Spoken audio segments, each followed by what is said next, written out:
Revenge films. I work as a clerk in a supermarket.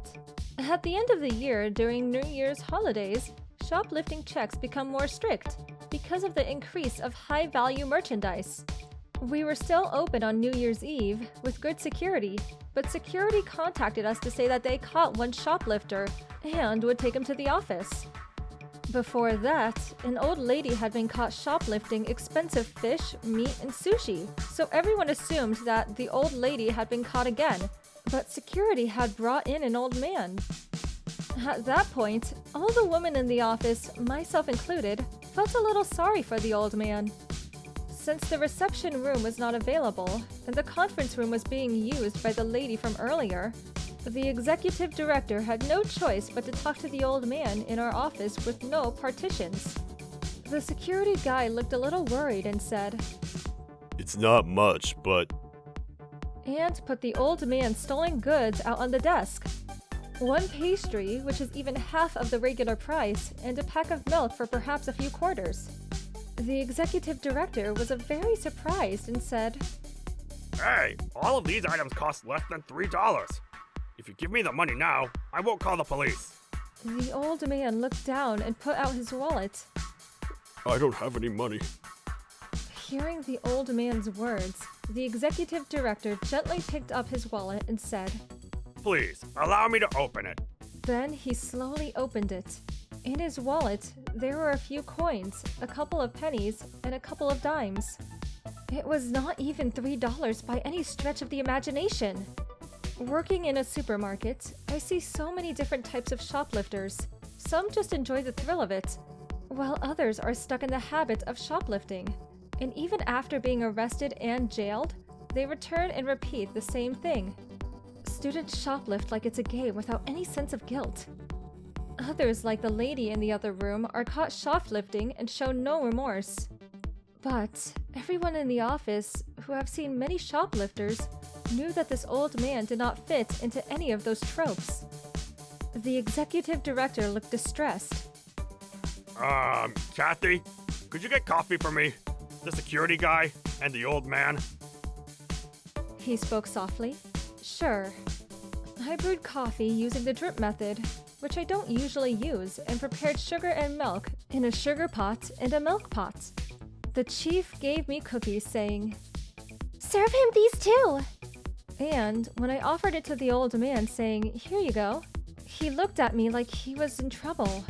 "Please, drink your coffee," the executive director said, and the old man apologetically took a sip. The executive director asked the old man, "Why did you shoplift? By any chance, do you have some change in your pocket?" But his pockets were empty. All the while, the old man's stomach kept growling. The sound of his stomach told of the old man's hunger. Then, the old man began to speak slowly. This old man has a pension, but his medical care is not free, and he has been sick before with colds and the flu. In addition, he had an unplanned expense due to an attack of high blood pressure, and after paying his rent and utilities, he had run out of money. The old man had managed to eat one meal a day with a few dollars, but said he had not eaten for 2 days because he had no more money. At this point, the office staff began to cry. I couldn't take it anymore and shouted to the executive director, "I will pay for him, so please forgive him." I was crying so hard. No matter what the reason, shoplifting is a crime and will always be brought to justice by the law. However, in the case of the old man, he committed it when he had a series of misfortunes, and there was nothing he could do about it, so I wanted to do something for him. The executive director said to me, "Calm down, okay?" But that made me cry even more. The chief of staff also came out and said, "If you want, I'll pay," which caused all of the office staff to cry. The old man looked surprised because everyone was crying. The executive director looked distressed and asked the old man, "Can't your family help you so you don't have to shoplift?" Then the old man said that he had a son outside of the state, but they were estranged and it was hard for him to ask his son to send him money. Not only me, but all of us said to the executive director, "Please, please have mercy on this old man. I will pay him and we will apologize together." And all of us asked the executive director to forgive this old man, even though he was a complete stranger to us. The executive director then said, If I hand the old man over to the police, everyone will hate me. and he took $300 out of his own wallet. I hope you can make do with this money until the next pension payment. The old man rolled his eyes, surprised, and froze. The executive director further stated, You can return the money or not, it doesn't matter. Spend this money as if you had a lottery ticket. If you could sleep well and have a nice new year without worrying about tomorrow's meals, that would make me as happy as if I had won the lottery. The old man stubbornly refused to accept the money, so the executive director said, I'll let you off the hook because it's your first shoplifting today. But if you do it again, I will have to tell the police. In fact, you didn't eat anything yesterday, did you? How will you still eat tomorrow? You can't eat, can you?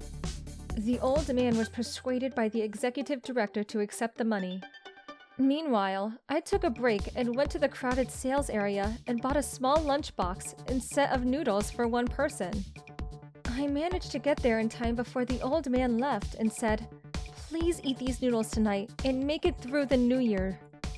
Also, you can have this lunchbox tomorrow after you rest your stomach. There's also a drink in it, so enjoy." I handed it to the old man. The old man looked apologetic and said, I'm very sorry you had to go through all this. So I said, No, this food had already been paid for. And I hope you will eat it. I wish you a good end of the year and a good beginning of the year." The old man apologized repeatedly I'm sorry. I'm sorry. and wiped his tears with his wrinkled hands. I cried a lot earlier and was about to cry again.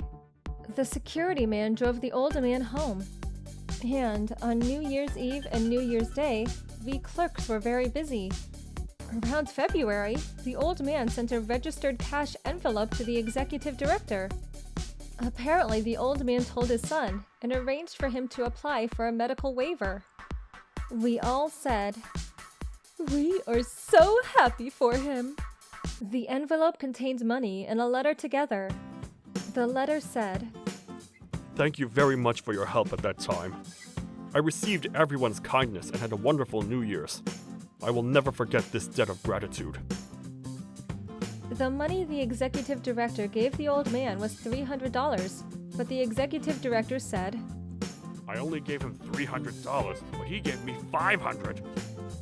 after thinking about what to do, he gave the old man a gift certificate. When the chairman of the board learned the whole story, he said, You can't do that to a shoplifter in a supermarket! and scolded everyone. However, the chairman said, So far, this is my opinion as a chairman. and then praised us, saying, However, I personally want to tell everyone that it was the right decision. Certainly, as the chairman said, we should not just feel sympathy for those who have committed crimes, but after this incident, I thought that we could also forgive those who are in helpless situations. After that, the old man began to shop at the supermarket from time to time. When we would see him, we would say, "Oh, how are you? I recommend the half-price box lunches in the evening." Something like that. The old man would smile happily. The executive director, in particular, would ask the old man every time he saw him, Oh, how are you? What did you come here to buy? The old man is alone and has no son living nearby. So I'm sure the old man enjoys talking to someone in the lively supermarket. There's no doubt that shoplifting is wrong. But I was genuinely very happy that we were all able to help this old man this time. How was today's video? If you enjoyed it, please subscribe, like, and leave a comment. Stay tuned for more.